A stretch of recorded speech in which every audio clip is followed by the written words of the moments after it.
Well, I should probably say something about your background and everything for people who don't know you. You know, I could mention your career as a stand-up comic, and you've already alluded to your business writing, which is flourishing right now. I met Wayne at the Naperville Writers Group a few years back, and I one reason I thought of you right away, Wayne, was because of all the writers, I think you were one of the most helpful to me who joined that group.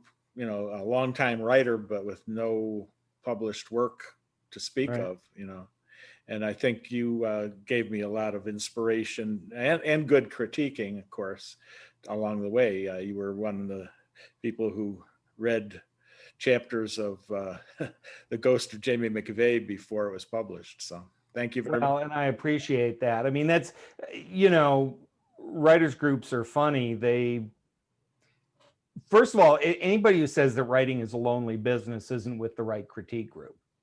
Yeah, good point. Because after a while, the critiquing kind of became an excuse to meet at Lou Malnati's after. Yeah, I was going to say that when you say that, you know, Naperville Writing Group is probably a little more social than a lot of them. Well, ours here in Las Vegas, we started, Sin City Writers have been going for a while, but there wasn't much of a social aspect. And some of us broke off and formed a Thursday night group, which up until, you know, nobody was meeting anymore, was quite social. And Great. we've had a blast with it. So. Yeah, that's great. Well, that really adds another dimension, and you know, it puts everything else in perspective when you have a friendly relationship with people, and you can still, you know, burn them if they need it. Every one of us needs burning once in a while. Yeah. All right, that's great. So, you know, the first book of yours that I read, you had published the Count of the Sahara, and I really loved that book. And then followed that up with two other historical fiction pieces, Acker's Bastard and Acker's Orphans. And so now you've kind of made a switch to in genres, it seems to me. Yeah, a little bit. So tell us a little bit about Johnny Lycan. Johnny Lycan and the Anubis Disc. Okay, here's the deal. So if you like detectives and you like detectives set in Chicago and you like werewolves, this is pretty much your book. It's an urban fantasy thriller, kind of fits. I've been describing it as the Dresden Files with teeth. Ah, it's funny you mentioned that. I'm reading the Dresden Files right now. I'm reading that first Jim Butcher novel. And I was that series inspired me. Well, we have a mutual friend, Jeremy Brown, who was actually a beta reader for Johnny Lycan, and he said, "Man, it's awful butchery." Yeah, if it's set in Chicago, you've got that going for you too. So yeah, but I'm sure it's got the WayneTurmel stamp all over it. Well, it's kind of fun to just be able to cut loose. You know, I can use bad words, and I can.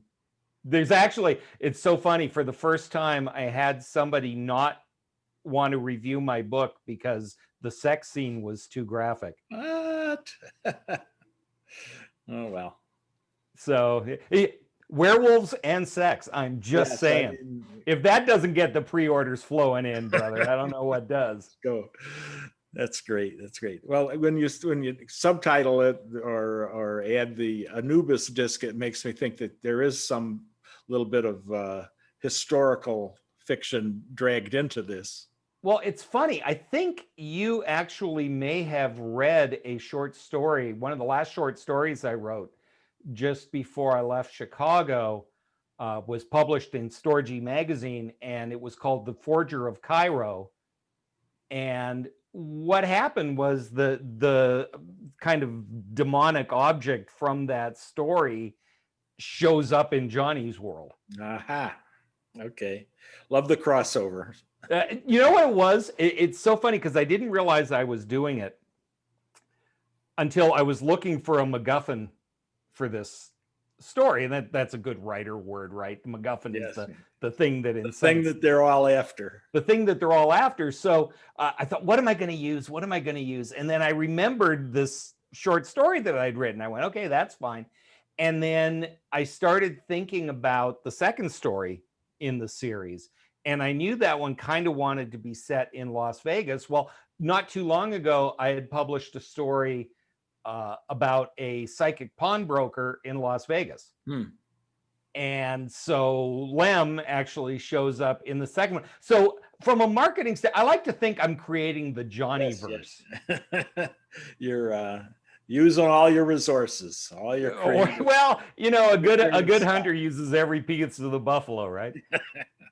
Yeah, that's great. That's great. So now so you're into the second installment of Johnny Lycan. Well, trying to get there, man. The darn real world keeps getting in the way. Well, I'm looking forward to reading the first of the books. And well, it'll be fun. It's out November 19th. Matter of fact, the pre-order on Amazon just went up today. But as you well know, the trick is to get as many people as possible to order on publication day, so it looks like Amazon thinks you're actually going to sell some books. Yeah, you hit the ground running. Well, if people are interested in that book, what's the step they have to take? Go to Amazon. It's available in Kindle and paperback. You can just wait till November 19th and order the darn thing. And leave a review. As you know, with Jamie McVeigh, the reviews are really what drives independent authors. If you get enough reviews in a short period of time, some secret robot overlord algorithm at Amazon picks it up and you start getting promoted in similar things. If you don't get enough reviews and you don't sell enough in a short period of time, they kind of drop you, like the other 1.2, or was it 185,000 books that are published every year. I don't know. Yeah, there's the ratings just boggle the mind when you start to say, "Oh, look, I'm number 400,000 in yeah, exactly, this category or that category." Exactly. Apparently, my readers, though, my Kindle numbers are not too humiliating. They won't buy paperbacks to save their lives, but by golly, they'll throw a couple of bucks on a Kindle. Right. Yeah. Which is great. I do the same thing. I mean, I read so much independent fiction. Yeah, when you read that much, you just I always look at it. I buy my nonfiction. I like to carry around a solid copy, but what I call my jelly bean writing, or my jelly bean reading. Right. I know what you're going to say. You just eating them like jelly beans, man. Just put them on the Kindle. I think I've got like 2,500 books on my Kindle or something ridiculous. Oh, that's crazy. Well, I like the paper, but I have just because of the sheer numbers involved. I'm using more on my Kindle all the time. Well, I got to tell you, nothing drives you to electronic like having to move across the country. Yeah. I'm sure you've downsized it enough so that you can fit it all in the trunk of your exactly. Whatever. Exactly. Well, I wish you the best of luck with the new book, and I'm looking forward to it myself. It's great seeing you again, and try not to work too hard. Well, I tell you what, it's kind of depressing. I moved all the way to Las Vegas, and I could be in Deerfield for all the excitement there is in this town these days. Well, sure, I'm sure things have slowed down quite a bit on the Strip. Oh, there's zero live entertainment. So what's nice is we're close enough that when there's something we want to do, we're 15 minutes away, but there's nothing we want to do. Okay. Yeah. Well, it'll all come back in its time, I hope. This too shall happen. Yeah. But I've got, hopefully you're going to answer some questions, and then you and Jamie McVeigh will show up on my blog. Yeah. I sat down and went through your list of questions, interview questions the other day. So yeah, I'll be sending you that in a day or so.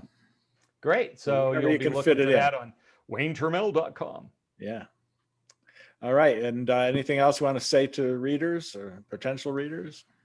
Just, you know, if something sounds mildly intriguing, take a chance on it, particularly with independent authors. You know, just because you haven't heard of them doesn't mean, particularly if you're buying Kindle versions and that kind of thing, that it's not worth a shot. And if you do like somebody's work, you know, go down the rabbit hole. There's a lot of people that cross genres and do other things. I mean, the Venn diagram of people who care about online meetings, care about orphans in the Crusades and werewolf detectives, that's a very, very narrow Venn diagram. But I'm sure there are people out there. So, you know, what the heck? Yeah. Well, again, good luck with the book, and we'll stay in touch. You'll be hearing from me soon, and I'll be sure and pick that book up and give you a review. Thank you, brother. All right. I'm going to sign off now. Yep. See you soon.